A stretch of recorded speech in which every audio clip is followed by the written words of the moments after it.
2.5, more distributive property. So the goal here is to learn how to multiply a constant monomial and a polynomial using the distributive property. So just a continuation of our previous lesson. So here's an example. Determine the area of the given diagram.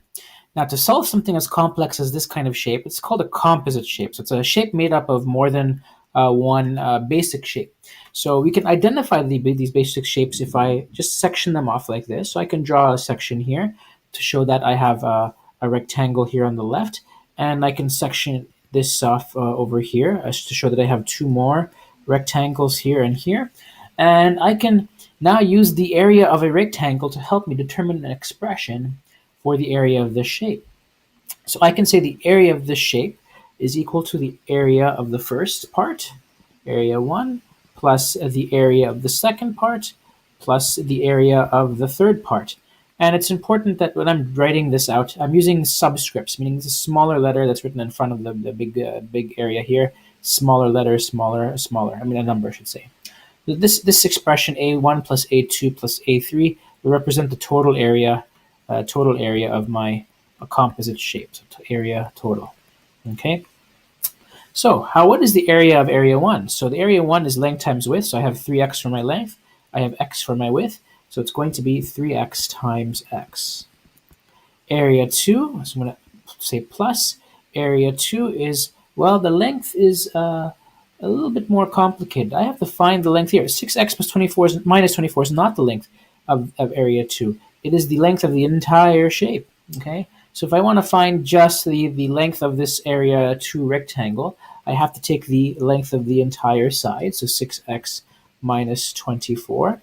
And I have to subtract this x part from over here, and I have to subtract this length over here, which is 2x minus 16. So I have to subtract x, and I have to subtract 2x minus 16. Now to remember, if you're subtracting a single term, that's okay. You can do minus that term. But if you're subtracting an entire expression, you have to do minus that expression, but put it in brackets so that you can take care of the sign change.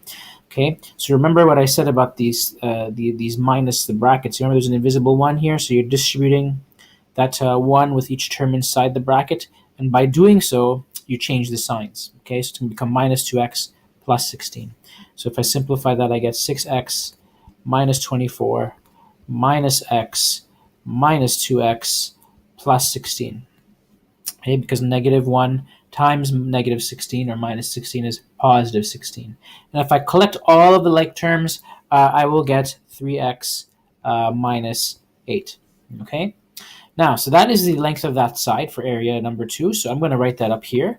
So the length is 3x minus 8 multiplied by the other side length. So what would the other side length? Well, it's very simple. If this bottom part is x, and the whole thing from top to bottom is 2x, then what must remain is just 2x minus x, which is also just an x. So 3x minus 8 times x.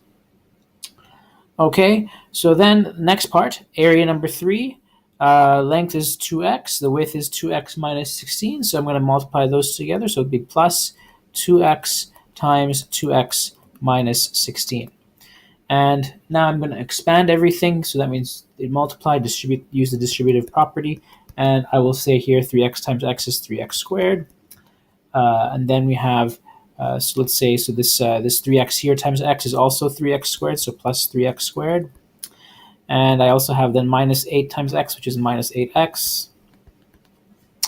And notice how when I'm using this distributive property, I know normally I've shown you the x in the front and you just do it this way, but you can also do it this way by distributing each term with that x that's being multiplied to. Okay, so 3x times the x, and then the 8 minus 8 times the x. It gets the same result. And then we have the 2x times 2x, which is positive 4x as x squared, and then we have 2x times minus 16, which is minus 32x. And then we have a few like terms to collect here. The 3x squared plus 3x squared plus 4x squared will make a 10x squared, and the minus 8x and minus 32x would make minus 40x. And there you go. There is the area for the entire composite shape or the entire diagram. Example number 2, expand and simplify. So we are going to, again, use the distributive property here. So 3m times m, it makes 3m squared. And then we have 3m times minus 5, which makes minus 15m.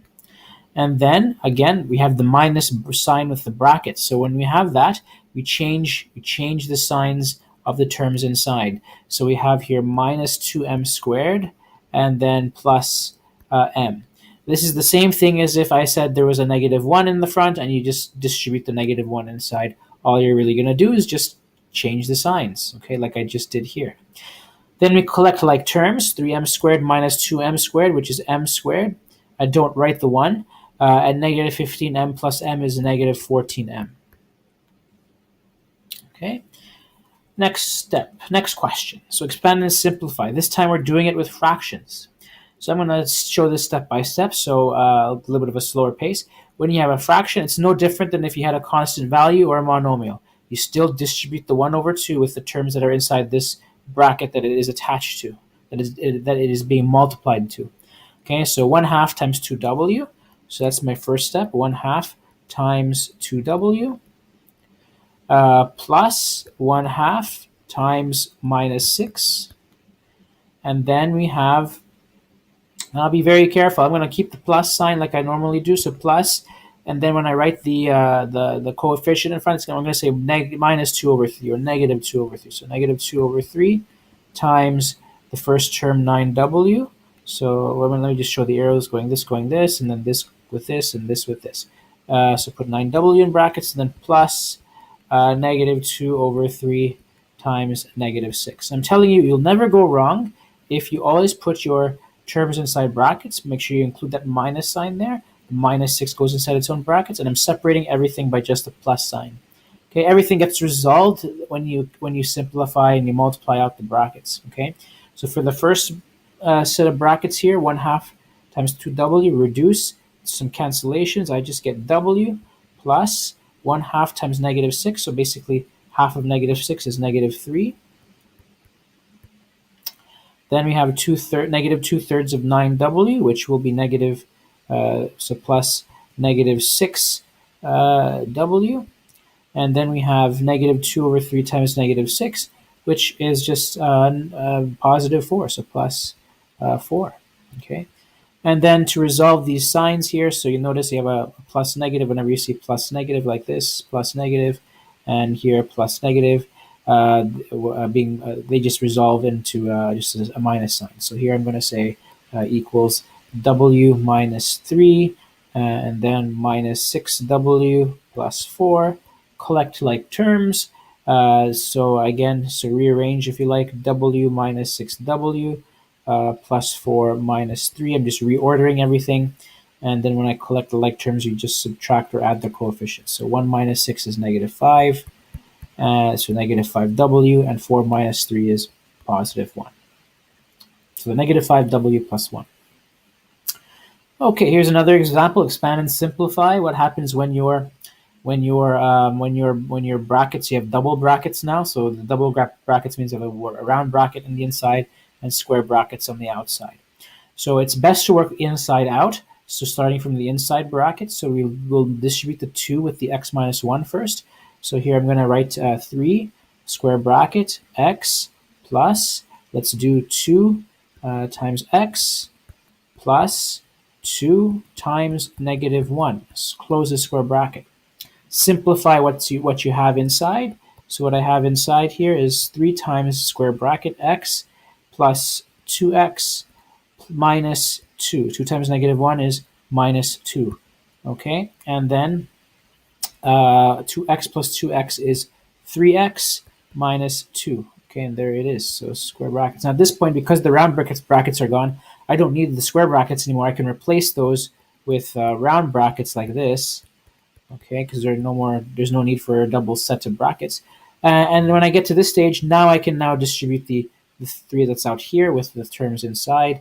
And so I have here 3 times 3x plus 3 times minus 2, and that will give me 3 times 3x is 9x, and 3 times negative 2 is minus 6, so minus 6. 9x minus 6 is my answer.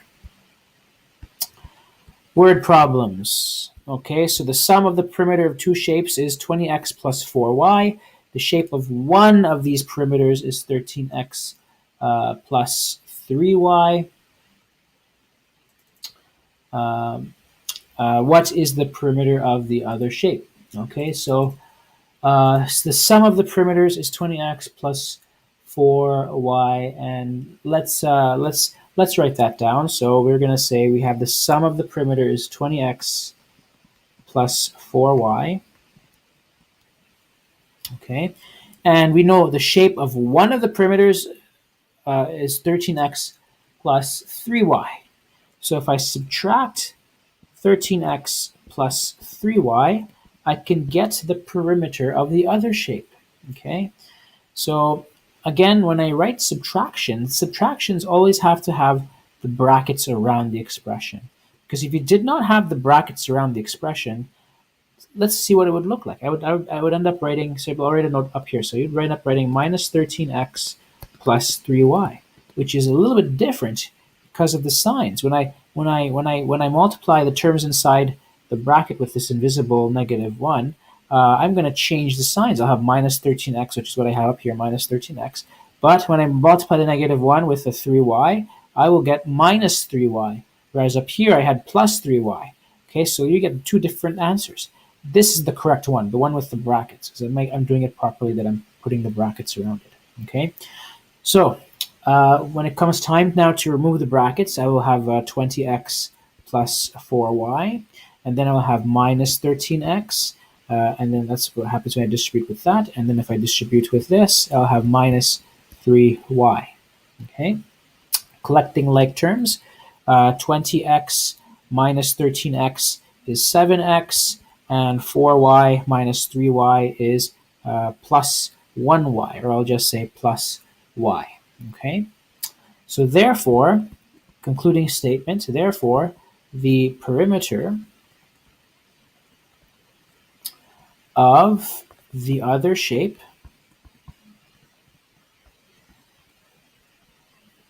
is 7x plus 1y. Okay. Number 2, a football field has a perimeter of 12a minus 6 meters and a width of 3a meters.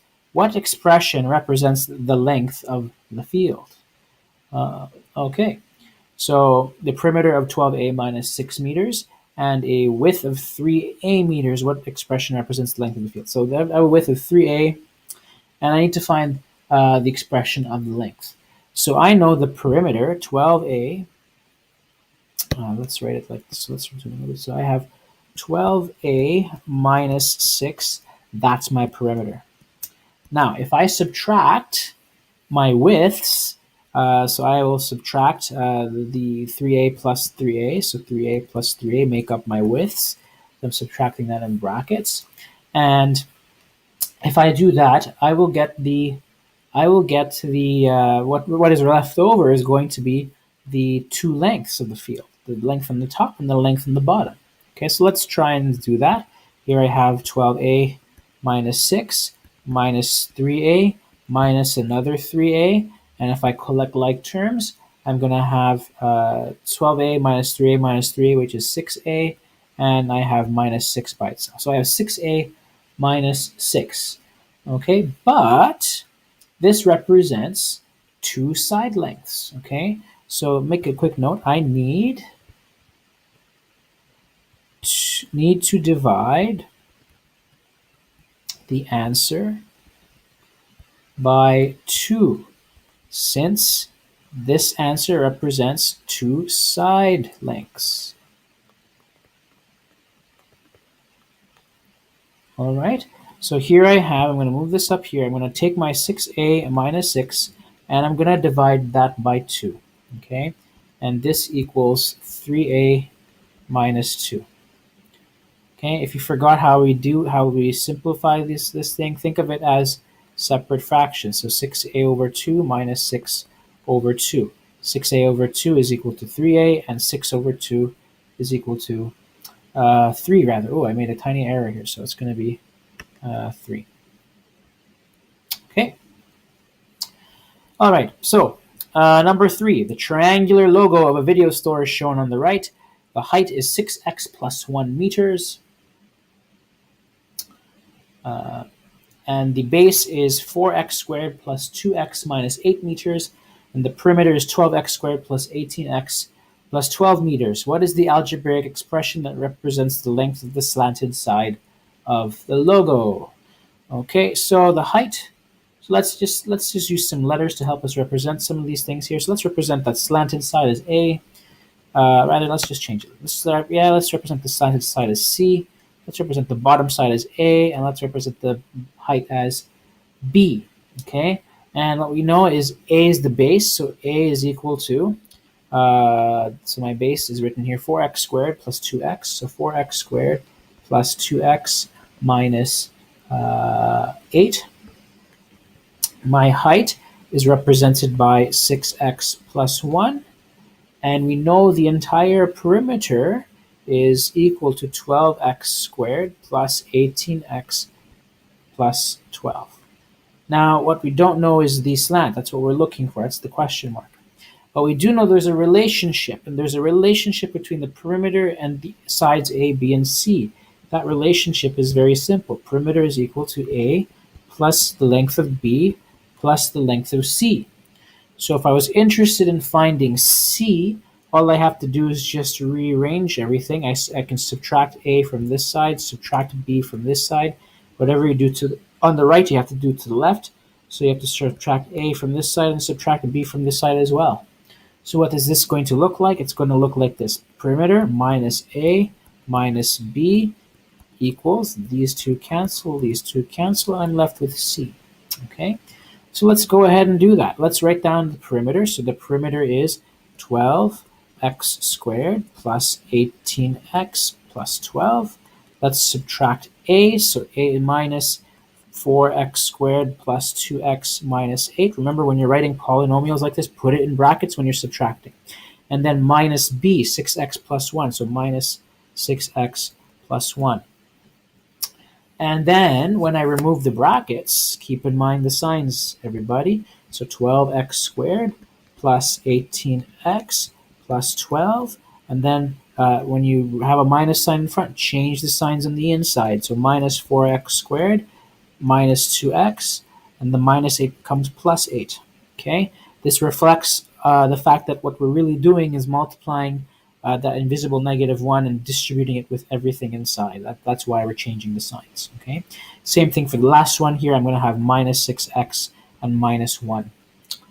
Then collect some like terms. I have 12x squared and minus 4x squared. When I put those two together, I have 8x squared. When I combine 18x and minus 2x and minus 6x, I get plus 10x. And when I combine 12 and plus 8 and minus 1, I get plus 19. So there is the expression for the length of the slanted side.